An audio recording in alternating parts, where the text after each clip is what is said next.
Hello, everyone. Welcome. Welcome to Speak Brave podcast. I hope you're doing fantastic on this beautiful day. And thank you so much for listening and giving us your time, your precious resources, and a piece of your heart to us as well. I am Mark Guy, your host of Speak Brave podcast. And I have a question for you.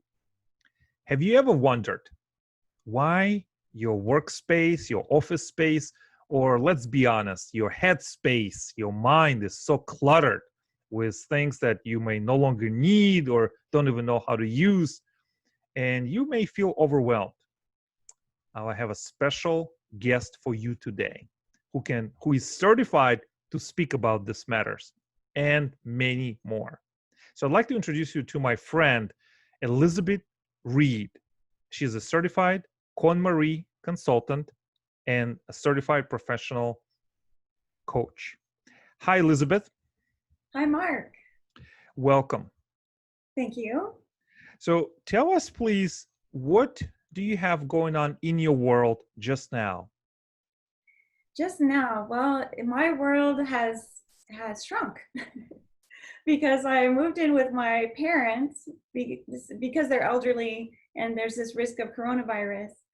So I'm home taking care of my elderly parents. Mm.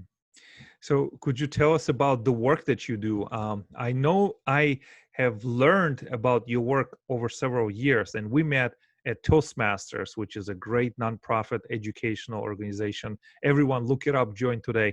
But Elizabeth, tell us, why did you get started in your specific niche? Sure. Well, my niche of the KonMari consulting, which is organizing and making sure that your space sparks joy, so that everything in your space is something that you love, something that supports the person you are and the person you're becoming. I got started with it in 2014. It's when I got divorced and I had to move into an apartment and could only take so much. And someone gave me this book, The Life-Changing Magic of Tidying Up. I read The Life-Changing Magic of Tidying Up, which encourages us to hold each object and ask, does this spark joy? So I only took things with me that sparked joy and set up a lovely place for my daughter and myself, based on the principle of it sparking joy and serving us in the best way, and only taking things that we really wanted to surround ourselves with. Mm. So that was the start of your journey. You said it was in 2014. Yes. And, But it wasn't until 2 years later that I took it on as a career. So a couple years later, I was driving across the bridge to my office. So from my place to my work, I could see the office coming as I came across the bridge. And I looked over there and I thought, I would just rather drive off this bridge than go to that workplace and sit in that same chair and stare at that same computer screen all day. So I went in and gave my 2-week notice, and I thought, what could I do that would be meaningful, that I would like doing, that would spark joy for me? And the first thing that came to mind was I would love to help people organize their world in a way that sparks joy for them. And not just their physical objects, but their schedule. And like you said, their headspace. What are you doing with your time? What are you thinking about? What are you listening to? Are these things that nurture you and support you? Or are they things that are bringing you down? So I started in 2016. I flew out to California and I trained with Marie Kondo, who is the author of that book, The Life-Changing Magic of Tidying Up. And it was life-changing for me to go meet her and be trained by her in the KonMari method. And then I came back to Jacksonville and opened up shop, and I have changed lives all throughout Northeast Florida and beyond, actually, because now I'm doing virtual coaching. oh, you're doing virtual. So have you been doing virtual coaching prior to the health crisis, or? No, I didn't think it would spark joy. You remember I said one thing I didn't want to do is sit in a chair and stare at a computer. So I thought I didn't want to do virtual coaching because it's sitting in a chair staring at a computer, even though it's more meaningful work than the accounting I was doing before. It still was not 3D, but I found that's very meaningful. In fact, I just finished a 5-week course, and one of my participants just emailed me yesterday, and she said she has gotten off anxiety medication since she took my course. That's huge. That's amazing. When she told me that, I got chills everywhere, because this is why I'm doing this work, is to promote mental and physical health in my clients. Mm. This is very interesting, Elizabeth. Would you mind sharing with me and the audience what kind of things people tell themselves when they get themselves into this overwhelm and there's so much stuff around them? Why do we hold on to things? And Sure. Oh, what, I what could are the I needs? could give you a 4-hour workshop on why we hold on to things. A lot of it has to do at the very core with fear. And these are fears that are generational, they're in our DNA. We're holding on to things for a few reasons. One is we might need it. I might need that someday. And that is the death of decluttering. If you're holding it because you might need it someday, that's, if you don't need it now and you don't see a real need for it soon, it's okay to let it go. Another one is, it's a concept of endowment. This thing is special because it's mine. And or it was my grandmother's, it was my mother's. My boss gave me this thing, this plaque, uh, this little knickknack for my shelf, and it doesn't add anything to our lives, but we keep it because we've given it some special properties because it's ours. When I tell my clients, it doesn't have any magic in the object. There's no magic juju. Like my daughter's bowl that she used to eat out of as a baby, it was all scratched up and not not looking good, and it really didn't spark joy, but it was my daughter's.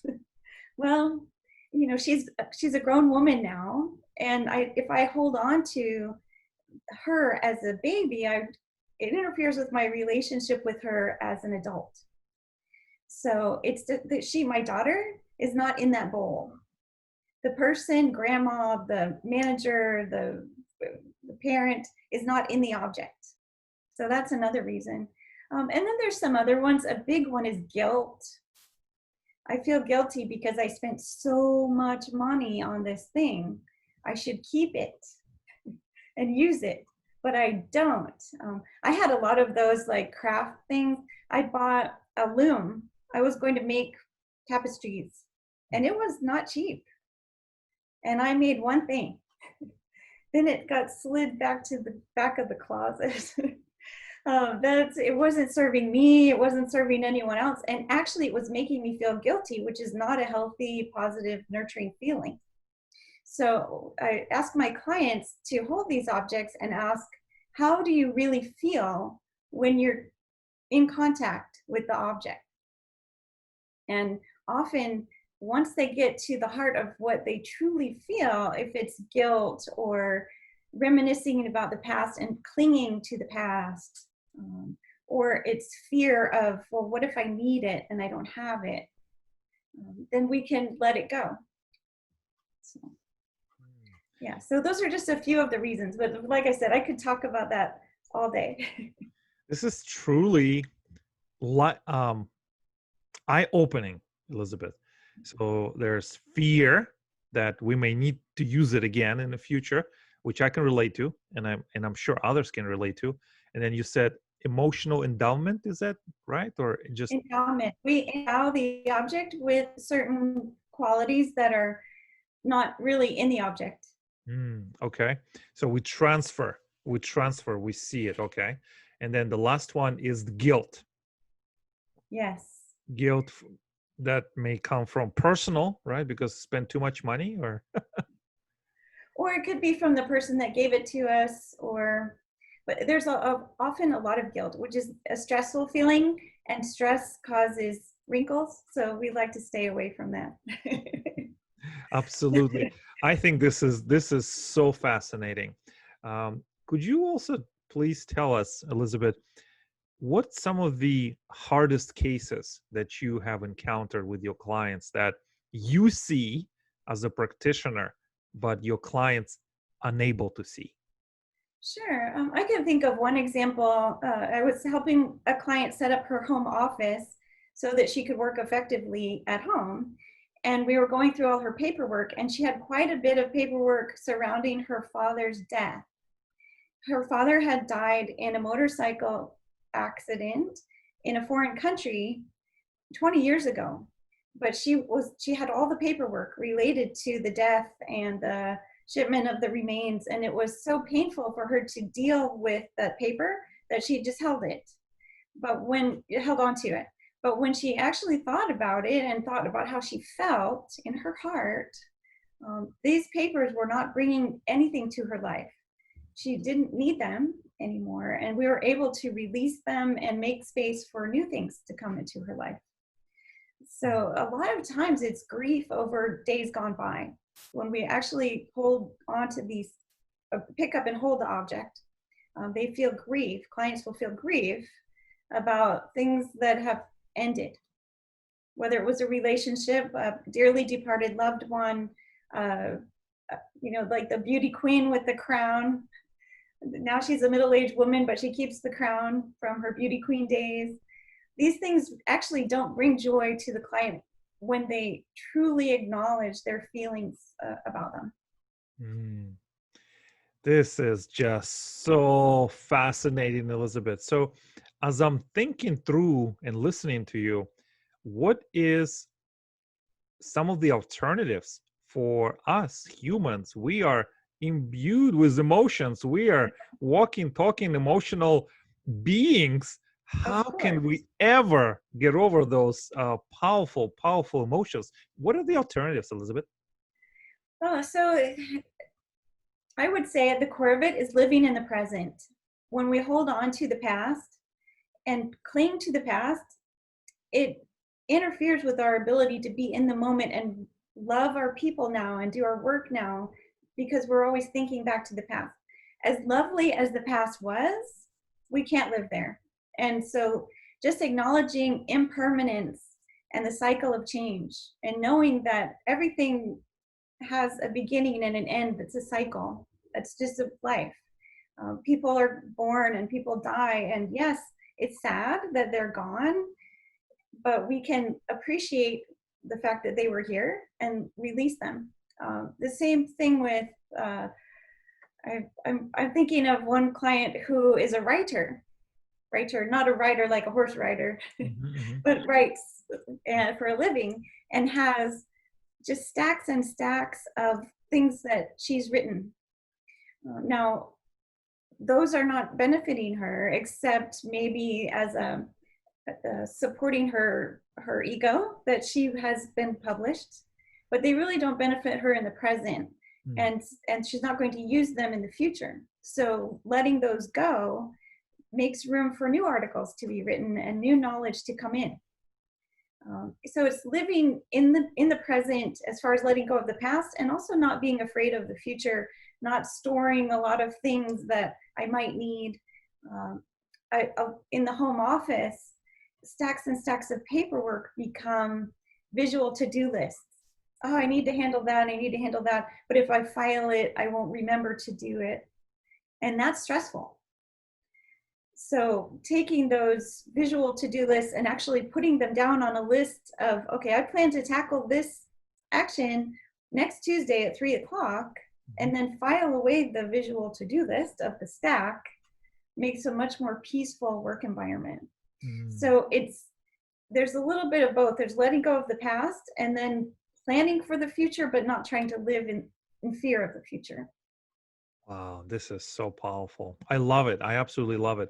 Would you recommend in your practice that as we remove things that no longer spark joy and bring us joy, we digitize some records and just digitize our lives and just have it at the click of a button? Is that I rarely recommend scanning or digitizing because now you just have electronic clutter. If you truly need it, sure, but the things that you truly need are few and far between. You need your birth certificate, other legal documents, identity documents, but most other things are not adding any value to our lives, especially paper. Um, so yeah, Wow. things like photographs, maybe if you didn't really want to have the 3D paper photograph, you could digitize that and make an album. Mhm. I don't often recommend that. If you love the picture, print it, put it in a nice book, Mm. and give it a place of honor. But if it's just, I don't know what to do with this, then digitizing it is not any more healthy than keeping the 3D object. Um, Paper rarely sparks joy. So in an office, throw them all away is a good, uh, just throw them all away. Only keep what you really, truly need. I imagine this. I imagine you co-create this and you nudge and you create this path for your clients to freedom. Would that be accurate to say? It is freedom. I've heard that from so many of my clients. It's freedom from the worry and the guilt and the time that's spent organizing things that we don't even really need or want in our lives. One of my clients was just about to go out and buy a giant file cabinet credenza filing system. And once we sorted all her papers, she only needed a small box. There was what was truly needed. So you asked how to do this, and it does take intentionality. And that's why people hire a coach like me, but it's possible to do it on your own. I did it on my own in 2014, but it's emotional. It is emotional to deal with these objects from the past. There's disappointments and uh, losses and all those things, but it is possible to do it on your own. It just takes intentionality. I'm going to do this. That's the first step, is deciding that you want to do it. Wow. And this is so powerful. I'm so glad. I'm so glad that we are able to discuss this in this way, in this manner. I feel that this information will be so helpful to so many listeners right now. Um, there's no secret. There's major health crisis that is encircled our planet, and I think it gives and may have given some people points and time for reflection. Do I really need this? Okay, let me hold it. Let me hold it. Is that right? Is that what it is? So Yes, we're gonna yes. hold things and Mhm. so if I understand this, so there's a lot of feelings, right? So you hold it, and then you is that the question, you point to your consciousness and say self, or how do I feel? Yes, and actually the Japanese word is tokimeki, which means heart flutter. So tokimeki, how do I truly feel in my heart? Does my heart do a little flutter when I hold this, or do I feel a weight? I could tell when my client picked up those papers about her father's passing, I could see her body sink. But when a client picks up something they really love, which there it's okay to love, and I'm not talking about the kind of love we have for people. It's not that kind of love, but there are objects we love more than others. And when I see a client pick up something that they really love, they brighten and they lift. Mm. So it's feeling in your heart, tokimeki, that's heart flutter. It's not what do I think? What do I think about this? Do I think I'll need it? It's more how do I feel?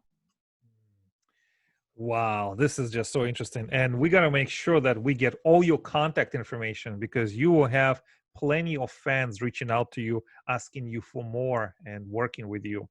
Um, Follow-up question on the clutter in your mind space and then in your physical space. So let's say I have decided to clean up and decided to do this today or this weekend.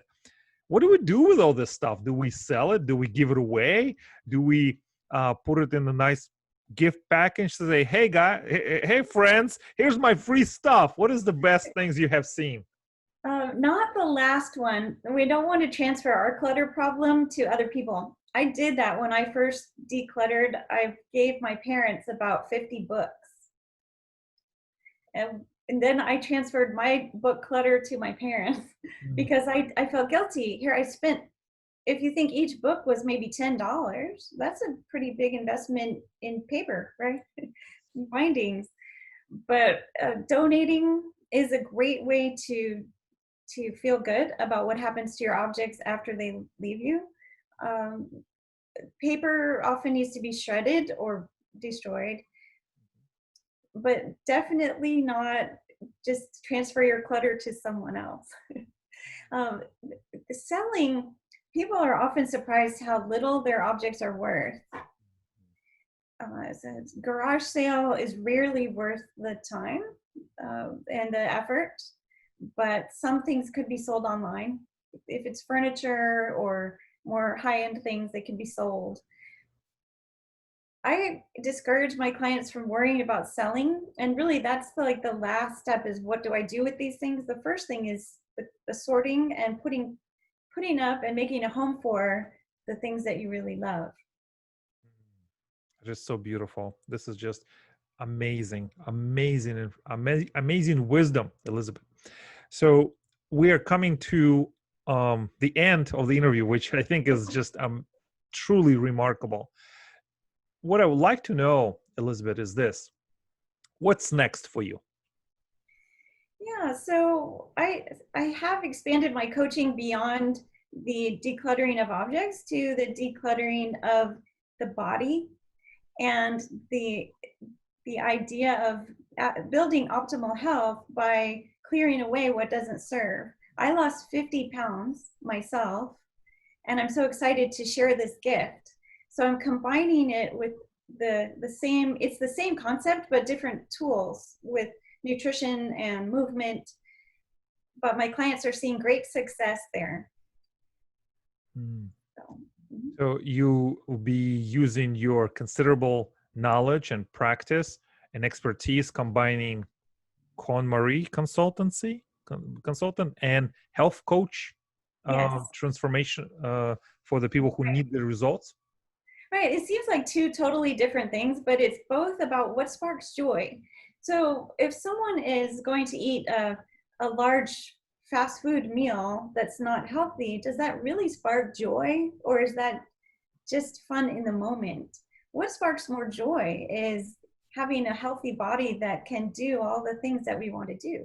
So it's the same with having a space that supports us, having a body that supports us and allows us to and enables us to do all those fun things that we want to do is key to our life experience. Mm, I love it.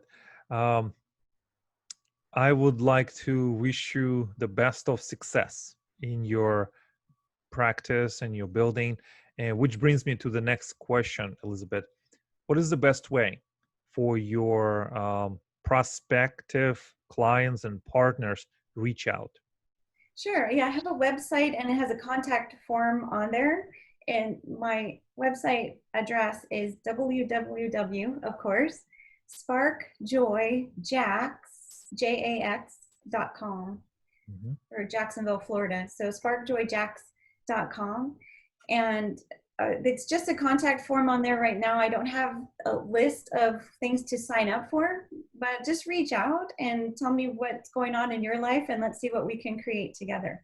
Absolutely. I thoroughly want to thank you, Elizabeth. I just enjoyed this episode. I enjoyed this conversation.